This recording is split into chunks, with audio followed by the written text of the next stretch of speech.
Assalamu alaikum. Hello friends, welcome back to my new channel Learning Destination. So I hope you all are fit and fine. So friends, আজকে আমরা শিখবো একটি চমৎকার একটি grammatical part যার নাম হচ্ছে ইন্টেন্সিফায়ার। সো এই ইন্টেন্সিফায়ার কি এবং বাক্যে কিভাবে এটার ব্যবহার করা হয় এবং এই ইন্টেন্সিফায়ার ব্যবহার করলে বাক্যটা কেমন দেখায়। আর আজকে আমরা এই ক্লাস থেকে এই ইন্টেন্সিফায়ারটি শিখবো, কেননা আমরা যখন মডিফাই করতে যাব অথবা আমরা যদি ইংলিশে কথা বলতে যাই সেই ক্ষেত্রে কিন্তু আমরা অনেক সময় এই ইন্টেন্সিফায়ারটা ব্যবহার করে থাকি, হয়তোবা আমরা অনেকে জানি না। সো আজকে এই ক্লাস থেকে শিখবো ইন্টেন্সিফায়ার কি এবং তার ব্যবহারটা বাক্যে কেমন হয়। ইন্টেন্সিফায়ার হচ্ছে এমন এক ধরনের অ্যাডভার্ব যে কিনা অ্যাডজেক্টিভের পূর্বে বসে তার অর্থকে আরো বেশি তীব্রতর করে অথবা প্রবলতর করে। তার মানেটা কি? ইয়েস, কোনো বাক্যে যখন অ্যাডজেক্টিভ থাকবে ঠিক সেই ক্ষেত্রে তার আগে বসে কি করবে, এই অ্যাডভার্ব অথবা ইন্টেন্সিফায়ার ওই অ্যাডজেক্টিভের মাত্রাটাকে আরো বেশি উপর নিয়ে যাবে, একটু আপ করে দিবে, তীব্র করে দিবে, প্রবলতর করে দিবে। বুঝতে পেরেছি?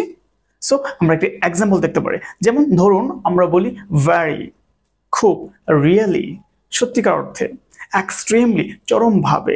এই যে ওয়ার্ডগুলো বলছি সবগুলো হচ্ছে কি ইন্টেন্সিফায়ার, কেননা এই ওয়ার্ডগুলো কিন্তু এক একটা অ্যাডজেক্টিভের সামনে বসে পূর্বে বসে কিন্তু তার অর্থটাকে চেঞ্জ করে ফেলছে। যেমন ধরুন বলতে পারি শি ইজ বিউটিফুল, সে সুন্দর। এবার আপনি যদি চান এই সুন্দরটাকে আরো বেশি আপ করে দেওয়ার জন্য বা তীব্রত করার জন্য, ঠিক সেক্ষেত্রে আপনি কি আনতে পারেন, ঠিক সেক্ষেত্রে আপনি ইউজ করতে পারেন শি ইজ ভেরি বিউটিফুল, সে খুব সুন্দর। তাহলে কি আগের মতো তার সৌন্দর্য রয়েছে? একদমই না, বৃদ্ধি পেয়েছে। আর বৃদ্ধিটা করেছে কে? Yes, very. ঠিক এই ক্ষেত্রে এই ভেরিটা হচ্ছে অ্যাডভার্ব আর এটাকে আমরা বলি কি ইন্টেন্সিফায়ার, কেননা এই ওয়ার্ডটা বিউটিফুলের আগে বসে এই বিউটিফুলের অর্থটাকে আরো বেশি তীব্র করে তুলেছে। ইউ আর কাইন্ড, তুমি দয়ালু। এখন এই দয়ালুটা কি একটি অ্যাডজেক্টিভ, বিউটিফুলটা কি ছিল? অ্যাডজেক্টিভ ছিল। আর এই কাইন্ড অর্থ কি দয়ালু, এটাও কি একটা অ্যাডজেক্টিভ। এবার আমরা যদি বলতে চাই তুমি খুব বেশি দয়ালু, তুমি খুব দয়ালু, তুমি সত্যি দয়ালু, তাহলে কি হবে? ইউ আর রিয়েলি কাইন্ড, তুমি সত্যি দয়ালু। অথবা বলতে পারি ইউ আর ভেরি কাইন্ড, তুমি খুব দয়ালু। ঠিক এই ক্ষেত্রে রিয়েলি আর ভেরি কি করেছে? কাইন্ডকে কি করেছে? মডিফাই করেছে। দ্যাট মিনস এই কাইন্ডের অর্থটাকে আরো বেশি তীব্রতর এবং আপ লেভেলে নিয়ে গিয়েছে। সুতরাং এখানে ভেরি এবং রিয়েলি হচ্ছে কি আমাদের ইন্টেন্সিফায়ার।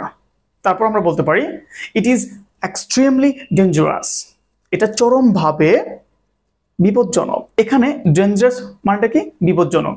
আর এটা কি? অ্যাডজেক্টিভ। ক্লিয়ার? ঠিক এটা অর্থটাকে আরো বেশি আপ করার জন্য কি বসেছে?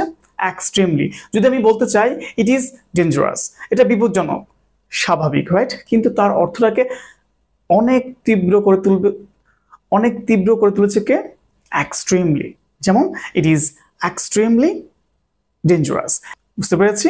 তাহলে এই তিনটি বাক্যে আমরা কি পেয়েছি?